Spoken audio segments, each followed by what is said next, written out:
आप सभी का चैनल पर स्वागत है। सभी को बहुत बहुत नमस्कार।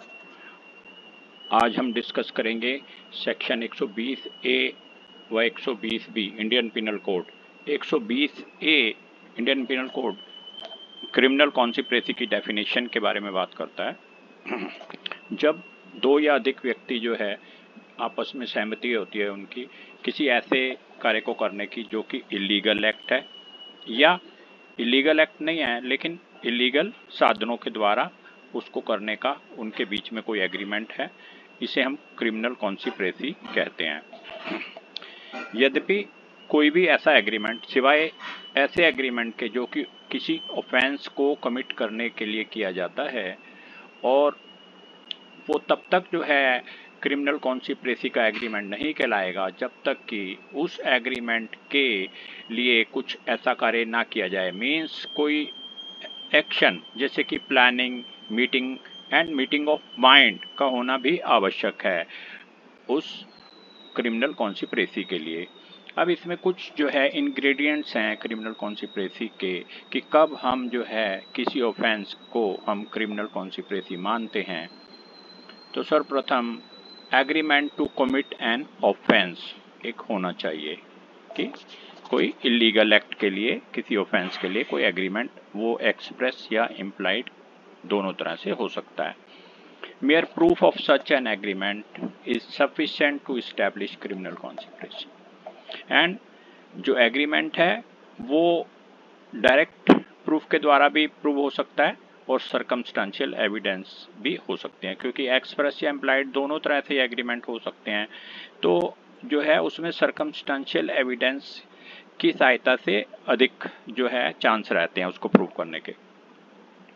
और सिंगल पर्सन जो है उसको कन्विक्ट नहीं किया जा सकता अंडर सेक्शन 120 ए, क्योंकि सिंगल पर्सन जो है वो कॉन्स्पिरेसी जो है कर ही नहीं सकता, क्योंकि कॉन्स्पिरेसी सेक्शन 120 ए क्या कहती है कि व्हेन टू और मोर पर्सन्स एग्री टू डू, तो दो व्यक्तियों का कम से कम होना आवश्यक है।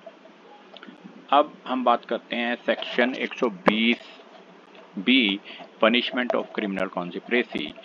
अब इसको दो भागों में बांटा गया है। पहले भाग में तो ऐसे अपराध हैं जहां पर जो सीवियर ऑफेंस के लिए कोई जो है कॉन्स्पिरेसी की गई है, जहां जिन ऑफेंस की जो है पनिशमेंट वो डेथ के रूप में या इम्प्रिजनमेंट फॉर लाइफ या rigorous imprisonment for a term of 2 years और अपवर्ड्स, वहाँ पर जो है अगर इस तरह के कोई क्राइम की कॉन्स्पिरेसी की जाती है तो जो है और उसके लिए कोई एक्सप्रेस प्रोविज़न भी नहीं है कोड में कि क्या उनको दंड दिया जाए, तब जो है उन व्यक्तियों को ऐसे ही दंडित किया जाएगा जैसे कि उन्होंने किसी ऑफेंस के लिए अबैटमेंट किया है और जो अबैटमेंट का जो पनिशमेंट है वही उनको दिया जाएगा। अब दूसरी तरह के क्रिमिनल कॉन्स्पिरेसी के अपराध वह हैं जिनमें कि जो ऊपर हमने बात की कि उनमें कोई जो है डेथ पेनल्टी नहीं हो सकती, इम्प्रिजनमेंट फॉर लाइफ नहीं हो सकता या 2 साल से अधिक का जो है कारावास नहीं हो सकता। इसके अलावा जो बाकी ऑफेंस होंगे जहां क्रिमिनल कॉन्स्पिरेसी की गई है वहां पर जो है उनको पनिशमेंट जो दिया जाएगा with imprisonment for either description for a term not exceeding 6 months or with fine or both। वहाँ पर 6 महीने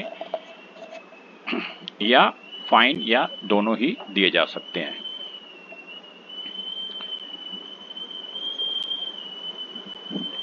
जो ऊपर हमने बात की थी कि क्रिमिनल कॉन्स्पिरेसी में पनिशमेंट को हमने जो दो भागों में बांटा है उसमें डिपेंड करता है कि जो कॉन्स्पिरेसी है वो सीवियर ऑफेंसेस के लिए एग्रीमेंट है या नॉन सीवियर ऑफेंसेस के लिए एग्रीमेंट है।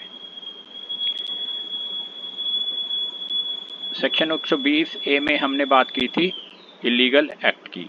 तो इलीगल एक्ट को जो है वह section 43 of Indian penal code में डिफाइन किया गया है कि इलीगल वर्ड जो है वो एप्लीकेबल होगा ऐसे ऑफेंसेस पर जो कि प्रोहिबिटेड बाय लॉ हैं और या वो जो है ऐसा ग्राउंड तैयार करते हैं जहां पर कि सिविल एक्शन के लिए कोई व्यक्ति जा सकता है कोर्ट में, और and a person is said to be legally bound to do, या ऐसे कार्य जहां पर कि लीगली जो है उनको करना आवश्यक है और उसको नहीं किया जाता, तो ऐसे सभी जो है एक्ट को हम इलीगल एक्ट बोलते हैं। केस लॉ को डिस्कस करते हैं। State of HP versus Krishna Lal. 2 और मोर मस्ट एग्री मीन्स 2 या उससे अधिक व्यक्तियों का आपस में सहमत होना उस इलीगल एक्ट के लिए जो है, उसके परसुएशन के लिए जो है होना बहुत ज़रूरी है। मीटिंग ऑफ माइंड का होना ज़रूरी है, और जो है उनका आपस में सहमति कि किसी ऐसे इलीगल एक्ट को किया जाए, या जो है वो इलीगल नहीं है तो इलीगल मीन्स के द्वारा उस कार्य को किया जाए। और यहाँ पर परफॉर्मेंस ऑफ एन एक्ट इतना आवश्यक नहीं है, क्रिमिनल कॉन्सिपरेसी ही मान ली जाएगी उसमें, जब उनमें आपस में ऐसी किसी जो है एग्रीमेंट पर पहुंचने का जो है जरिया बन गया, और वो एग्रीमेंट पर पहुंच गए, उन्होंने कोई प्लानिंग की, मीटिंग ऑफ माइंड हुआ, तो वो क्रिमिनल कॉन्सिपरेसी के तहत तो जो है वो माने ही जाएंगे। और ऐसे में जो है सभी व्यक्ति जो है वो इक्वल जो है बेसिस पर जो है उनको ऑफेंस में शामिल माना जाएगा। तो हम यहाँ पर यह बात ध्यान रखते हैं कि जो एग्रीमेंट है वो जो है लॉ को ब्रेक करने के लिए होना चाहिए, मीन्स कोई इलीगल एक्ट के लिए होना चाहिए। और जब वो इलीगल एक्ट के लिए एग्री करते हैं तो वो क्रिमिनल कॉन्सिपरेसी के लिए जो है लाइबल माने जाएंगे। इवन उस क्रिमिनल कॉन्सिपरेसी के परसुएंस में कोई इलीगल एक्ट अभी नहीं भी हुआ, तो जिस्ट क्या है ऑफेंस ऑफ कॉन्सिपरेसी की, कि जो है जब वो किसी भी एक्ट इलीगल एक्ट को करने के लिए उनमें सहमति बन जाती है, उनमें प्लानिंग हो जाती है, उनमें मीटिंग ऑफ माइंड हो जाता है, तो वो उसके लिए जो है लाइबल माने जाएंगे। और उस परसुएंस में किसी इलीगल एक्ट का होना जो है उनको वो जो भी ऑफेंस होगा उसके अकॉर्डिंग जो है उनको पनिशमेंट दिया जाएगा, उसके अकॉर्डिंग ही उनका ट्रायल होगा। Thank you very much. मिलते हैं हम नेक्स्ट वीडियो में। नमस्कार।